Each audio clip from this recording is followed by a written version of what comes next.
नमस्कार प्रिय दर्शकों, स्वागत है आपका एस्ट्रो आर्य चैनल पर।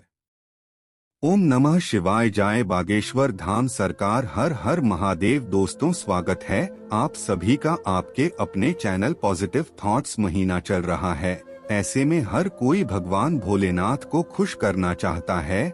हर किसी की इच्छा होती है कि वह सावन में भोलेनाथ को खुश करके अपनी सभी मनोकामना पूरी कर लें।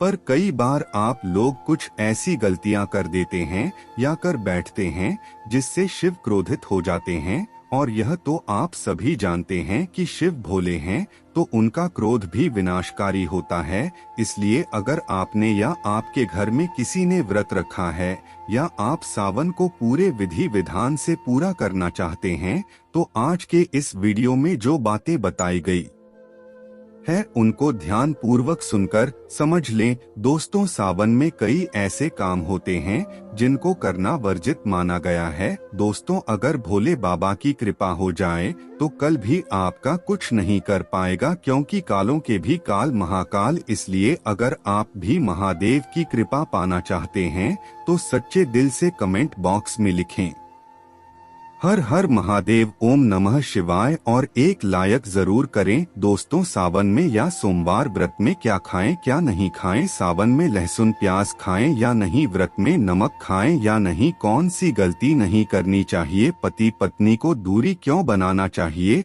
और कौन से रंग के कपड़े नहीं पहनना चाहिए। तो दोस्तों, चला ते हैं और सुनते हैं गुरु जी से कि वह क्या कहते हैं इसके बारे में। ऐसी कौन सी गलतियां हैं जिसे सावन के दौरान हमें भूलकर भी नहीं करना चाहिए। साथ ही सावन के इस पवित्र महीने में कितने सोमवार पढ़ेंगे और सावन की समाप्ति कब है, आइए जानते हैं सब कुछ इस वीडियो में।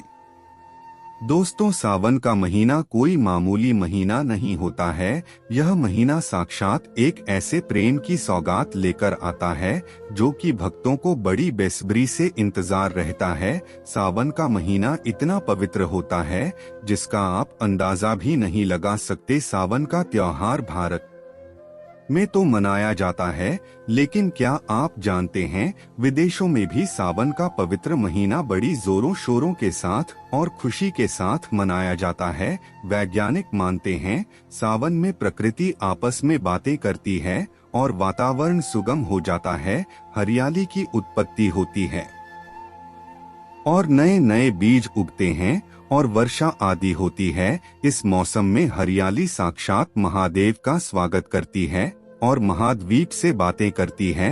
आपको बता दें, शास्त्रों में सावन सोमवार का व्रत जो भी महिला या पुरुष करते हैं तो वह व्यक्ति भगवान भोलेनाथ का सर्वाधिक प्रिय हो जाए आता है। ऐसे व्यक्ति को भगवान भोले बाबा अपनी शरण में ले लेते हैं। दोस्तों, सावन में कावड़ यात्रा का क्या कहना। शास्त्रों के अनुसार माना जाता है कि सबसे पहले कावड़ यात्रा भगवान परशुराम ने भगवान शिव के समर्पित अपने कंधे पर उठाई थी और तभी से भगवान शिव को प्रसन्न करने के लिए कावड़ यात्रा की जाती है। दोस्तों, लेकिन क्या आप जानते हैं सावन में 10 ऐसे नियम हैं जो आपको जानना बहुत ही आवश्यक है।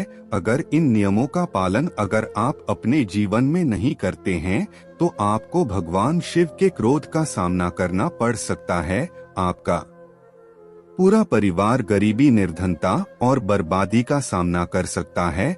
आइए जानते हैं।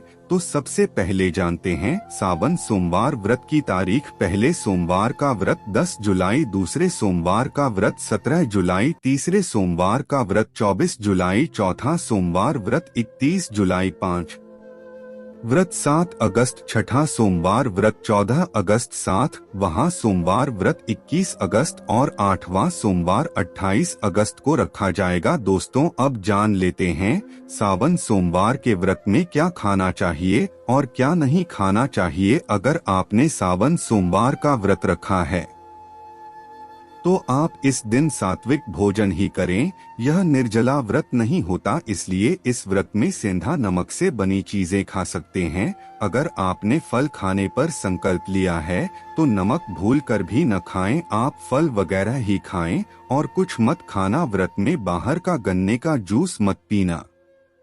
उसमें नमक पड़ा होता है। बाहर का जूस भी मत पीना, उनके बर्तनों में भी नमक पड़ा होता है और वो नमक आपके मुंह तक जाएगा तो आपका व्रत खंडित हो जाएगा। रात में डिब्बाबंद जूस नहीं पीना चाहिए, उसमें कई केमिकल पड़े होते हैं जिससे व्रत जाता है। दोस्त, सावन में कई बार शुक्रवार का दिन पर जाता है तो खट्टा भूल कर भी मत होना, क्योंकि माता संतोषी इस दौरान जागृत अवस्था में हो जाती है, वह रुष्ट हो जाएगी। और इस दिन आप पानी पूरी, इमली की चटनी वगैरह खट्टे फल वगैरह जाने अनजाने में भी मत खाना, क्योंकि इससे माता संतोषी क्रोधित हो जाएंगे। एक बार माता संतोषी रुष्ट हो गई तो आपको जिंदगी भर कष्ट भोगना पड़ेगा। माता रानी भोली है और सावन के महीने में जो भी शुक्रवार के दिन खट्टा खाता है उसे परेशानी और माता के क्रोध का सामना करना ही पड़ता है। सावन में साधारण नमक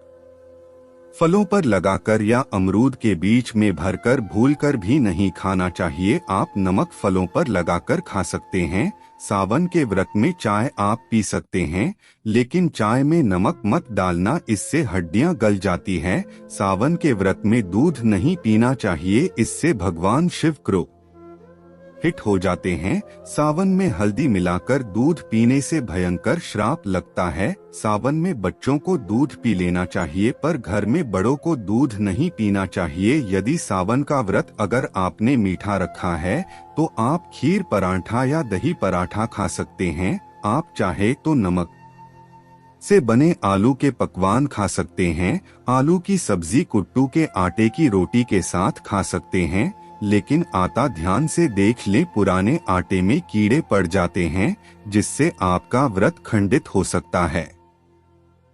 व्रतधारी को सावन सोमवार के व्रत में आटा, बेसन, मैदा, सत्तू, अन्न और अनाज का सेवन नहीं करना चाहिए। इसके अलावा अन्य किसी भी व्यक्ति को मांस, मदिरा, लहसुन, प्याज इत्यादि का भी सेवन नहीं करना चाहिए। वहीं व्रत रखने वाले व्यक्ति को धनिया पाउडर, मिर्च पाउडर, सदा नमक का सेवन भूलकर भी नहीं करना चाहिए। सावन में चाहे आपका व्रत हो या ना हो, किसी भी व्यक्ति को कड़ी पकौड़ा नहीं खाना चाहिए। और वही पत्तेदार सब्जियां, पालक, मेथी, लाल भाजी, बथुआ, पत्ता गोभी जैसी सब्जियां, साग सब्जियां भूलकर भी नहीं खाना चाहिए। यह जहर के मान मानी जाती है। इसमें कीड़े आ जाते हैं, सांप, बिच्छू वगैरह आ जाते हैं। और जो भी व्यक्ति सावन में बैंगन की सब्जी खाता है उस व्यक्ति को घोर पाप लग जाता है। इसी कारण लोग द्वादशी और चतुर्दशी पर बैंगन नहीं खाते। पत्तेदार सब्जियां क्यों नहीं खाई जाती, इसके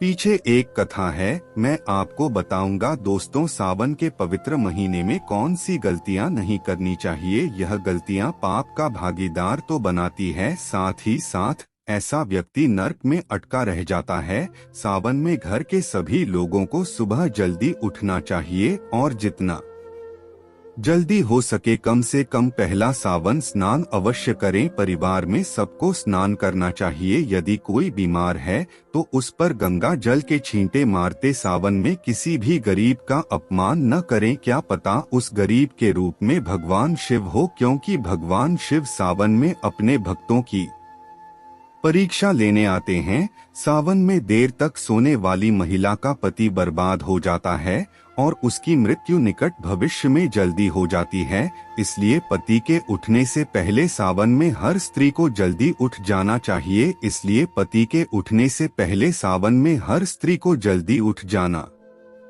चाहिए और भगवान शिव की पूजा करनी चाहिए। सोमवार व्रत आपको अवश्य करना चाहिए। ऐसा करने से धन लक्ष्मी का वास होता है। सावन में पति पत्नी को सहवास नहीं करना चाहिए। अगर आपने व्रत रखा है या आपकी पत्नी ने व्रत रखा है तो आप दूरी बनाकर रखें, क्योंकि इस दौरान भगवान शिव की शरण में होता है। ऐसा व्यक्ति सावन में घनघोर काले वस्त्र पहनकर मंदिर में नहीं जाना चाहिए। चाहे तो आप घर में काले वस्त्र पहन सकते हैं, लेकिन मंदिर में भूलकर भी मत जाना और न ही व्रत में काले वस्त्र पहनना चाहिए। वैसे तो सावन में लहसुन प्याज नहीं खाना चाहिए, पर यदि आपका व्रत है तो उस दिन पूरे परिवार को लहसुन प्याज से पर है करना चाहिए। सावन के महीने में घर में गंदगी नहीं होना चाहिए, इससे प्रकृति नाराज हो जाती है। सावन में आपके घर का जो मंदिर है उसमें माचिस के खाली पड़े डिब्बे या माचिस नहीं रखना चाहिए। सावन में घर में किसी भी व्यक्ति को गाली नहीं देना चाहिए, चुगली आंधी नहीं करना चाहिए, पत्नी को अपशब्द नहीं कहना चाहिए और न ही पति को अपशब्द कहना चाहिए, इससे भगवान शिव आपको श्राप दे देते हैं। सावन में जो भी व्यक्ति दूध में हल्दी डालकर पीता है उसके ऊपर महाकाल का क्रोध बरसता है। सावन में बाल नाखून आदि नहीं काटना चाहिए, जहां आपको पहले कर लेना चाहिए। कोई ज्यादा समस्या हो तो आप ऐसा कर सकते हैं, पर शिव जी से क्षमा अवश्य मामले। सावन में शरीर पर तेल नहीं लगाना चाहिए। यदि आपका व्रत है तो आप शरीर पर तेल न लगाएं।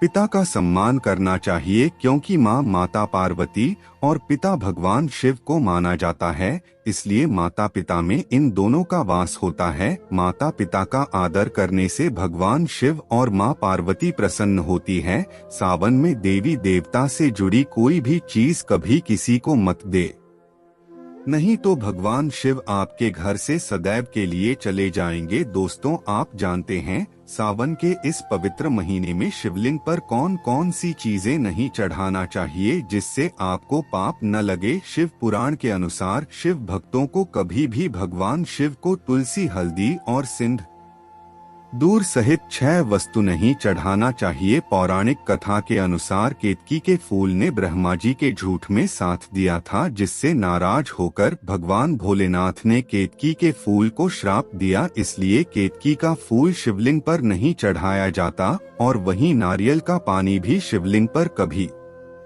भी अर्पित नहीं करना चाहिए। शंख से जल भी भगवान भोलेनाथ को नहीं चढ़ाना चाहिए। शास्त्रों के अनुसार सुबह 5 बजे से लेकर सुबह 11 बजे तक शिवलिंग पर जल चढ़ाना बहुत ही शुभ और अत्यंत मंगलकारी होता है। कभी भी शाम के समय शिवलिंग पर जल चढ़ाएं। शास्त्रों के सार शिवलिंग पर काली मिर्च चढ़ाने से रोगों का नाश होता है। इसके साथ ही सुख समृद्धि की प्राप्ति होती है। घर में कभी भी अंगूठे के आकार से बड़ा शिवलिंग नहीं रखना चाहिए और शिवलिंग पर जल धारा अवश्य होना चाहिए। भगवान भोलेनाथ को टूटे अक्षत कभी अर्पित नहीं करना चाहिए, इससे शिव क्रोधित हो जाएंगे। सावन के महीने में कटे फटे बेलपत्र शिवलिंग पर कभी अर्पित नहीं करनी चाहिए। बेलपत्र की संख्या 3 होना चाहिए। बेल पूरे होना चाहिए, साबुत होना चाहिए। लेकिन आप 6 महीने पुराना बेलपत्र भी शिवलिंग पर अर्पित कर सकते हैं, लेकिन वह कटा फटा ना हो। 6 महीने तक बेलपत्र पवित्र और शुभ माना जाता है। सच्चे दिल से बेलपत्र शिवलिंग पर चढ़ाने से 21 मनोकामनाएं पूर्ण हो जाती है। भगवान शिव को दूध में पानी डालकर नहीं अर्पित करना चाहिए, इससे आपको फल भी इसी तरह ही मिलेगा। भगवान शिव को 1 बूंद भी आप अर्पित कर सकते हैं, पर दूध शुद्ध होना चाहिए और आपका मन भी शुद्ध होना चाहिए। शास्त्रों के अनुसार पीतल के कलश से शिवलिंग पर दूध चढ़ाना सबसे उत्तम बताया गया है। धार्मिक कर्मकांड में पीतल के बर्तनों का विशेष महत्व बताया गया है। विवाह आदि के कार्यों में इसलिए पीतल के बर्तनों का प्रयोग किया जाता है। आपको बता दें, सोमवार को पीतल के कलश से ही शिवलिंग पर दूध से अभिषेक बताया गया है। स्टील और प्लास्टिक से बने बर्तन का प्रयोग न करें। शिवलिंग पर जल चढ़ाते समय वह जल आपके पैरों के पास नहीं जाना चाहिए, अशुभ माना जाता है। उसे लांघना भी नहीं चाहिए, उसे हम जलहारी कहते हैं। सावन में जल अपने घर का होना चाहिए।